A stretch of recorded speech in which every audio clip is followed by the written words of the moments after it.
नमस्कार, मैं हूं सत्यपाल और आप देख रहे हैं CWB हिंदी न्यूज। शक संवत 1946 विक्रम संवत 2081 आज भाद्रपद मास के कृष्ण पक्ष की त्रयोदशी तिथि और दिन शनिवार है। तदनुसार अंग्रेजी तारीख 31 अगस्त सन 2024। सबसे पहले एक नजर आज के इतिहास पर। 31 अगस्त 1559 को चौथे मुगल बादशाह फतेहपुर सीकरी का आज ही के दिन जन्म हुआ था। 1881 में अमेरिका में पहली बार टेनिस चैंपियनशिप खेला गया। 1919 में आज के दिन प्रसिद्ध कवयित्री, उपन्यासकार और निबंधकार अमृता प्रीतम का जन्म हुआ था। 1920 में आज के दिन अमेरिकी शहर डेट्रॉइट में रेडियो पर पहली बार समाचार प्रसारित किया गया। 1962 में कैरेबियाई देश टोबैको और त्रिनिदाद ब्रिटेन से स्वतंत्र हुए। 1964 में कैलिफोर्निया आधिकारिक रूप से अमेरिका का सबसे अधिक जनसंख्या वाला प्रांत बना। 1991 में उज्बेकिस्तान और किर्गिस्तान ने सोवियत संघ से अपनी स्वतंत्रता की घोषणा की। 1995 में पंजाब के भूतपूर्व मुख्यमंत्री बेअंत सिंह का निधन हुआ। 1997 में ब्रिटेन की राजकुमारी और राजकुमार चार्ल्स की पूर्व पत्नी डायना की पेरिस में एक कार दुर्घटना में मृत्यु हुई। और साल 2020 में आज के दिन भारत के 13वें राष्ट्रपति, जो भारतीय राष्ट्रीय कांग्रेस के प्रमुख नेता रहे थे, यानी प्रणब मुखर्जी का निधन हुआ। एक नजर आज की सुर्खियों पर। लेबर कार्ड धारकों के लिए बड़ी खुशखबरी, 1000 रुपए की किस्त हुई जारी, बताएंगे पूरी खबर। हरियाणा विधानसभा चुनाव की तारीख में होगा बदलाव या नहीं, सूत्रों के हवाले से आ रही है ये खबर। विदेशी यूनिवर्सिटी को भारत में कैंपस खोलने की मिली मंजूरी। हरियाणा के इस जिले में बनेगा यूनिवर्सिटी ऑफ साउथहैम्पटन का कैंपस। हरियाणा में रेल यात्रियों को मदार, रोहतक व रेवाड़ी रिंगस स्पेशल ट्रेन की मिली सौगात। इंडियन एयरफोर्स जॉब्स अपडेट, भारतीय वायुसेना दिल्ली में आई लोअर डिवीजन क्लर्क के पदों पर भर्ती, 12वीं पास करे आवेदन। इंडियन रेलवेज अपडेट, हरियाणा में रेल यात्री ध्यान दें, 16 सितंबर तक बहादुरगढ़ नहीं आएगी पंजाब मेल। सरकारी नौकरी अपडेट, हरियाणा में असिस्टेंट प्रोफेसर की 2424 भर्तियों के लिए आवेदन की तारीख बढ़ी, अब 2 सितंबर तक करें अप्लाई। हरियाणा के बेरोजगार युवाओं ने सोशल मीडिया पर चलाया कैंपेन। 31 अगस्त से रोहतक में अनिश्चितकाल धरने का भी ऐलान हुआ। और अब एक यूपीआई अकाउंट से 5 लोग कर सकेंगे पेमेंट। सरकार ने लॉन्च किया यूपीआई सर्किल, इसमें एक महीने में मैक्सिमम 15,000 रुपए की पेमेंट की सुविधा। और अब खबरें विस्तार से।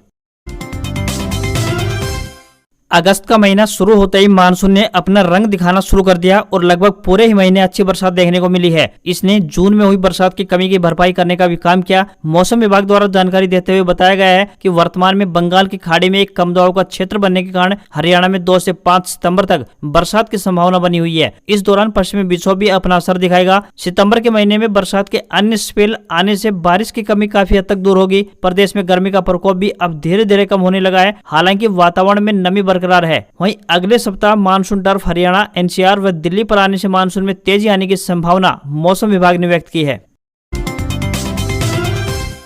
जो भी युवा भारतीय वायुसेना में जाना चाहते हैं उनके लिए एक अच्छी खबर आ रही है। वायुसेना दिल्ली केंद्रीय लेखा कार्यालय द्वारा लोअर डिवीजन क्लर्क के पदों पर भर्ती के लिए आवेदन मांगे गए हैं। इन पदों के लिए पुरुष व महिला उम्मीदवार अपने आवेदन भारतीय डाक के जरिए भेज सकते हैं। आवेदन करने की आखिरी तारीख 2 सितंबर 2024 है। आवेदक 12वीं पास होने चाहिए तथा कंप्यूटर पर हिंदी टाइप में 30 शब्द प्रति मिनट तथा अंग्रेजी टाइप में 35 शब्द प्रति मिनट की गति होनी चाहिए। किसी भी वर्ग के उम्मीदवार को कोई भी आवेदन शुल्क नहीं देना होगा। न्यूनतम आयु 18 वर्ष और अधिकतम आयु 25 वर्ष तय की गई है। इन पदों के लिए उम्मीदवारों को ऑफलाइन आवेदन करने होंगे। हरियाणा कर्मचारी चयन आयोग यानी HSSA की तरफ से ग्रुप नंबर 1, 2, 56 व 57 व पुलिस भर्ती के लिए लिखित परीक्षा का आयोजन हो चुका है। ऐसे में उम्मीदवारों की तरफ से मांग की जा रही है कि उनकी परीक्षाओं का परिणाम जारी किया जाए तथा उन्हें ज्वाइनिंग दी जाए। प्रदेश में आदर्श आचार संहिता लागू हो चुकी है, तो वहीं 1 अक्टूबर को विधानसभा चुनाव के लिए वोटिंग होने वाली है। ऐसे में चुनाव आयोग के कारण संशय बना हुआ है। हरियाणा के बेरोजगार युवाओं ने वीरवार को सोशल मीडिया पर अभियान भी चलाया। इस अभियान में 2,11,000 ने ट्वीट किए। युवाओं ने सरकार तक अपना आग्रह पहुंचाने के लिए हर संभव प्रयास किया है। युवा बेरोजगारों का दावा है कि कुछ भर्तियां तो 12 साल से लंबित पड़ी हैं। ग्राम सचिव पटवारी के पद कई बार विज्ञापित हुए हैं, कई बार भर्ती प्रक्रिया शुरू हुई, लेकिन किसी न किसी कारणवश से पद वापस लिए जाते रहे हैं। अभी तक इन पदों के लिए भर्ती के लिए पेपर हो चुके हैं। पिछले 12 साल से लंबित होने के कारण हरियाणा के बेरोजगार युवा प्रदेश सरकार की भर्तियों के प्रति ढीले रवैये से परेशान है। वहीं सरकार विपक्ष पर भर्ती रोकने का ठीकरा फोड़ रही है, तो सरकार आदर्श चुनाव आचार संहिता का बहाना बनाकर 5 साल से लंबित भर्तियों से पल्ला झाड़ना भी चाहती है। इन भर्तियों पर मॉडल कोड ऑफ कंडक्ट का भी कोई प्रभाव हाईकोर्ट के फैसले के कारण नहीं है। हरियाणा के मुख्य निर्वाचन अधिकारी पंकज अग्रवाल भी एक प्रेस कॉन्फ्रेंस करके कह चुके हैं कि इन भर्तियों पर कोई रोक नहीं है। हरियाणा में किसानों के लिए एक अच्छी खबर आई है। भारतीय गेहूं एवं जौ अनुसंधान संस्थान में किसानों की आय बढ़ाने के लिए कृषि वैज्ञानिकों ने 6 साल की शोध के बाद गेहूं की 2 नई प्रजातियां विकसित की हैं। DBW 377 और DBW 359 नाम की ये किस्में कम पानी में बेहतर पैदावार देंगे। किसानों को सितंबर के आखिर में इन दोनों किस्मों का बीज वितरित किया जाएगा। DBW 377 का दाना अभी तक की गेहूं की सभी प्रजातियों से मोटा है, वहीं DBW 359 केवल 2 पानी में ही अधिक पैदावार देने वाली फसल है। दोनों प्रजातियों को सभी तरह के रोगों से लड़ने में सक्षम बनाया गया है। 6 साल के शोध के बाद ये दोनों किस्में विकसित की गई हैं। इससे पहले संस्थान की ओर से बीते सीजन रिलीज की गई गेहूं की प्रजाति DBW 370, 371 और DBW 372 ने अब तक की सर्वाधिक यानी 33.7 क्विंटल प्रति एकड़ तक की पैदावार दी है। DBW 359 किस्म कम पानी में अधिक पैदावार देगी। इस प्रजाति को कर्नाटक, महाराष्ट्र, तमिलनाडु, आंध्र प्रदेश और तेलंगाना के लिए बनाया गया है। सामान्य तौर पर गेहूं की फसल को 4 से 5 सिंचाई की आवश्यकता होती है, जबकि गेहूं की इस नई किस्म की बात करें तो यह केवल 2 ही सिंचाई में फसल ली जा सकती है। इस किस्म की पैदावार 56 से 58 क्विंटल प्रति हेक्टेयर तक जाती है। हरियाणा में पूर्व निर्धारित कार्यक्रम के अनुसार विधानसभा चुनाव संपन्न करवाए जाएंगे। चुनाव आयोग के हवाले के सूत्रों द्वारा यह जानकारी दी गई है। हालांकि आधिकारिक तौर पर आयोग की तरफ से कुछ नहीं कहा गया है। राज्य के मुख्य चुनाव अधिकारी पंकज अग्रवाल ने पूर्व आधारित कार्यक्रम के अनुसार ही अधिकारियों को चुनाव करवाने की तैयारी करने के लिए निर्देश दे दिए हैं। बता दें कि बीजेपी, इनेलो समेत अन्य राजनीतिक पार्टियों द्वारा आयोग को चुनावी रूपरेखा को बदलने के विषय में एक पत्र लिखकर मांग की थी। इन दलों द्वारा छुट्टियों का हवाला दिया गया था और मांग की गई थी कि मतदान से पहले और बाद में छुट्टियां हैं। इन दिनों में लोग घूमना पसंद करते हैं, ऐसे में मतदान पर इसका असर पड़ सकता है। इसलिए मतदान की तारीख में बदलाव किया जाए। तो वहीं आपको बताते चलें कि कांग्रेस ने चुनाव आयोग को मतदान की तारीखों को आगे न बढ़ने का अनुरोध किया था। अब वह दिन दूर नहीं है जब विदेशी यूनिवर्सिटी भारत में अपना कैंपस खोलेगी। NAP 2020 के तहत विदेशी यूनिवर्सिटी को भारत में कैंपस खोलने के लिए हरी झंडी दे दी गई है। यूनाइटेड किंगडम में स्थित यूनिवर्सिटी ऑफ साउथहैम्पटन भारत में अपना कैंपस खोलने जा रही है। ये पहली विदेशी यूनिवर्सिटी होगी जो कि अपना कैंपस खोलेगी। बता दें कि QS रैंकिंग में दुनिया के टॉप 10 यूनिवर्सिटी में शामिल साउथहैम्पटन को शामिल किया गया है। हरियाणा के गुरुग्राम जिले में इसका कैंपस बनाया जाएगा। यहाँ पर मिलने वाली डिग्रियां ब्रिटेन की यूनिवर्सिटी ऑफ साउथहैम्पटन के बराबर मानी जाएंगी। इसमें सभी सुविधाएं यूनिवर्सिटी साउथहैम्पटन वाली ही मिलेंगी। यहाँ की पढ़ाई की गुणवत्ता भी यूनिवर्सिटी ऑफ साउथहैम्पटन के बराबर की होगी। दोनों के विद्यार्थियों में किसी प्रकार का कोई फर्क नहीं होगा। देसी यूनिवर्सिटी का कैंपस जुलाई 2025 से शुरू किया जाएगा, जिसमें रिसर्च, साइंस और बिजनेस जैसे कोर्स पर ज्यादा ध्यान दिया जाएगा। यहाँ managing, computer law, engineering, arts, science समेत कई सब्जेक्ट्स की डिग्रियां दी जाएंगी। यहाँ ब्रिटेन के स्टूडेंट्स भी एडमिशन ले पाएंगे। इस यूनिवर्सिटी के अलावा बाकी यूनिवर्सिटी भी भारत में कैंपस खोलने की तैयारी में है। एक ऑस्ट्रेलिया यूनिवर्सिटी द्वारा गुजरात की स्मार्ट सिटी में अपना कैंपस खोलने की सहमति जताई है।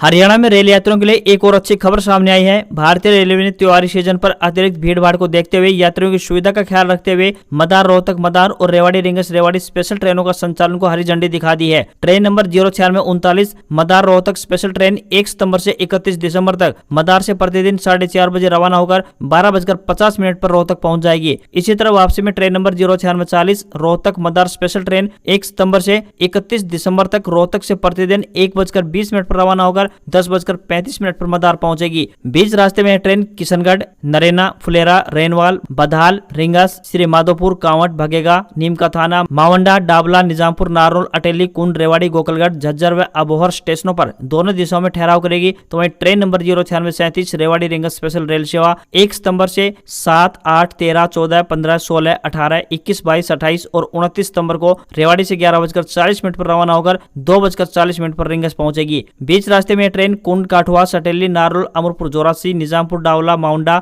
नीम का थाना, कांवट और श्री माधोपुर स्टेशनों पर दोनों दिशाओं में ठहराव करती हुई जाएगी।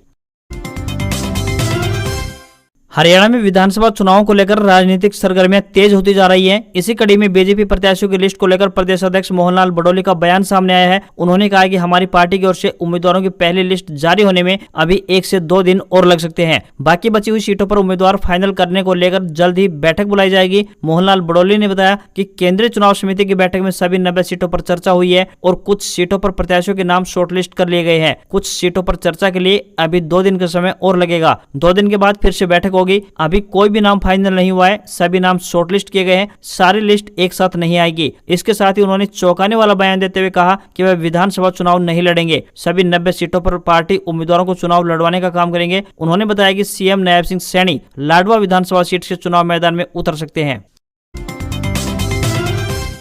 हरियाणा के गुरुग्राम शहर में सफाई व्यवस्था को सही बनाए रखने के लिए नगर निगम के पास कर्मचारियों की संख्या कम है। इस समस्या को दूर करने के लिए अब नगर निगम हरियाणा कौशल रोजगार निगम यानी HKRN के तहत 600 सफाई कर्मचारियों की भर्ती करेगा। यह भर्ती कॉन्ट्रैक्ट आधार पर होंगी। निगम की तरफ से हरियाणा कौशल रोजगार निगम को सफाई कर्मचारी उपलब्ध करवाने के लिए पत्र लिख दिया गया है। इसके अतिरिक्त रात के समय में अवैध रूप से कूड़ा डालने वालों पर रोक लगाने के लिए निगम द्वारा सेना के रिटायर्ड जवानों को सुरक्षा गार्ड के तौर पर लगाकर स्पेशल एनफोर्समेंट टीम गठित की जाएगी। इस टीम द्वारा शहर में रात के समय में अवैध रूप से कूड़ा डालने वालों की पहचान की जाएगी। हरियाणा में विधानसभा चुनाव को लेकर सभी राजनीतिक दल अपनी अपनी तैयारियों को अंतिम रूप देने में जुटे हुए हैं। वहीं 10 साल बाद सत्ता वापसी की बाट जो रही कांग्रेस पार्टी के नेताओं की लालसा कहीं न कहीं इस अभियान को कमजोर कर रही है। न ही अभी तक पार्टी की ओर से कोई प्रत्याशी घोषित किए गए हैं, न ही नामांकन पत्र दाखिल किए गए हैं और मतदान की तारीख में भी अभी लंबा टाइम बचा है। लेकिन मुख्यमंत्री की कुर्सी के दावेदारों की लंबी कतार जरूर खड़ी हो गई है। मुख्यमंत्री पद के दावेदारों में शामिल सिरसा से कांग्रेस सांसद कुमारी शैलजा ने तो यहाँ तक कह दिया है कि वह हर हाल में विधानसभा चुनाव लड़ेंगी। शैलजा मुखर हुई हैं, तो कुछ चेहरे ऐसे भी हैं जो सीएम बनने की अपनी चाहत दबाए बैठे हैं। कांग्रेस के इन दिग्गजों की निगाहें भी कुर्सी पर बराबर टिकी हुई हैं। कुमारी शैलजा के इस स्टैंड और सुरजेवाला की मूक सहमति के बाद कांग्रेस में मुख्यमंत्री पद की लड़ाई ज्यादा तेज होने वाली है। शैलजा को इस मुद्दे पर सुरजेवाला का समर्थन मिल सकता है। यदि कुमारी शैलजा विधानसभा के चुनावी रण में उतरती है तो फिर दीपेंद्र हुड्डा और रणदीप सुरजेवाला की ओर से भी विधानसभा चुनाव लड़ने का प्रयास किया जा सकता है, ताकि उनकी मुख्यमंत्री पद की दावेदारी किसी भी तरह से कमजोर ना पड़े। अब आप एक ही यूपीआई आईडी का इस्तेमाल एक से ज्यादा मोबाइल फोन में कर सकते हैं। सरकार ने यूपीआई ऐप में एक नया फीचर यानी UPI circle delegated payment service launch कर दिया है। इस फैसिलिटी को एक्टिव करके आप अपने यूपीआई ऐप में एक या उससे ज्यादा व्यक्ति को ऐड कर पाएंगे। ऐड किए गए सभी लोग आपके बैंक अकाउंट से यूपीआई पेमेंट कर पाएंगे। मान लीजिए आप एक पेरेंट हैं और अपने बच्चों के कॉलेज का फीस और जरूरत का खर्च देते हैं, या फिर एक वरिष्ठ नागरिक हैं जो डिजिटल पेमेंट करने में सहज नहीं है, या व्यस्त रहने वाले व्यक्ति हैं जो घरेलू खर्च की जिम्मेदारी दूसरों को सौंपना चाहता है, या फिर एक बिजनेस ओनर है जो अपने कर्मचारियों को छोटी मोटी नकदी नहीं देना चाहता है। आपके जैसे सभी लोग यूपीआई सर्किल के जरिए अपने ऊपर डिपेंड लोगों को अपने बैंक अकाउंट का एक लिमिट तक एक्सेस दे सकता है। आप जिसे यूपीआई सर्किल में जोड़ेंगे वह व्यक्ति सेकेंडरी यूजर होगा और आप प्राइमरी यूजर होंगे। यूपीआई सर्किल में इसकी मैक्सिमम लिमिट की बात करें तो 15,000 रुपए है। हालांकि एक बार में वह मैक्सिमम यानी 5,000 रुपए तक का ट्रांजैक्शन कर सकेगा। हालांकि पेमेंट तभी होगा जब प्राइमरी यूजर यूपीआई पिन डालेगा। देश की तीसरी सबसे बड़ी एयरलाइन विस्तारा 11 नवंबर को अपनी आखिरी फ्लाइट ऑपरेट करने जा रही है। ऐसा इसलिए क्योंकि सिंगापुर बेस्ड एयरलाइन का मर्जर एयर इंडिया के साथ फाइनल हो गया है। 12 नवंबर से विस्तारा के सभी फ्लाइट्स का ऑपरेशन अब एयर इंडिया ही करेगी। इसके लिए टिकट की बुकिंग भी एयर इंडिया की वेबसाइट से होगी। इस बात की जानकारी विस्ता ने शुक्रवार 30 अगस्त को दे दी है। एयरलाइन ने कहा है कि 12 नवंबर या फिर उसके बाद की जर्नी के लिए टिकट बुकिंग 3 सितंबर से कंपनी की वेबसाइट से बंद हो जाएगी। विस्तारा 11 नवंबर तक की यात्रा के लिए बुकिंग लेना और फ्लाइट ऑपरेट करना जारी रखेगी। इस डील के बाद सिंगापुर एयरलाइन $250 मिलियन यानी तकरीबन 2096 करोड़ रुपए के डायरेक्ट निवेश के साथ एयर इंडिया ग्रुप में 25.1% हिस्सेदारी रखेगी। नए वेंचर में टाटा ग्रुप की हिस्सेदारी 74.9% रहेगी। डील से पहले विस्तारा में टाटा सन्स की 51%, तो वहीं सिंगापुर एयरलाइंस की 49% हिस्सेदारी थी। नई फर्म का नाम AI Vistara, AI express, air Asia India private limited यानी AAIPL होगा। हरियाणा में जननायक जनता पार्टी यानी जेजेपी के बागी विधायक और पूर्व मंत्री देवेंद्र सिंह बबली को कांग्रेस ने टिकट देने से इनकार कर दिया है। कांग्रेस प्रभारी दीपक बाबरिया ने कहा कि कल देवेंद्र बबली ने मुलाकात की थी, वह टिकट मांग रहे थे, लेकिन मैंने कहा है कि वह कांग्रेस पार्टी के सदस्य नहीं है, इस नाते उन्हें टिकट नहीं मिल सकती। अगर अध्यक्ष यानी चौधरी उदय भान कोई फैसला करते हैं तो अलग बात है, लेकिन मेरी तरफ से उनको ना कर दी गई है। देवेंद्र बबली ने कई दिनों से दिल्ली में डेरा डाला हुआ है। पिछले दिनों कांग्रेस सांसद कुमारी शैलजा की कोठी से उनकी फोटो सामने आई थी। वह कमरे में समर्थकों के बीच आखिरी लाइन में बैठे हुए थे। पंचायत मंत्री रहते हुए देवेंद्र बबली को ई टेंडरिंग को लेकर सरपंचों का विरोध का सामना करना पड़ा था। कुछ दिन पहले सरपंच एसोसिएशन के प्रदेश अध्यक्ष रणवीर सिंह सेमन ने कहा था कि बबली कांग्रेस में जाने का प्रयास कर रहे हैं, अगर कांग्रेस उन्हें टिकट देगी तो सरपंच इसका विरोध करेंगे। रणवीर सेमन ने कहा था कि बीजेपी जेजेपी सरकार ने पंचायती राज एक्ट को खत्म किया गया था, इस बात को सरपंच अभी तक भूले नहीं है।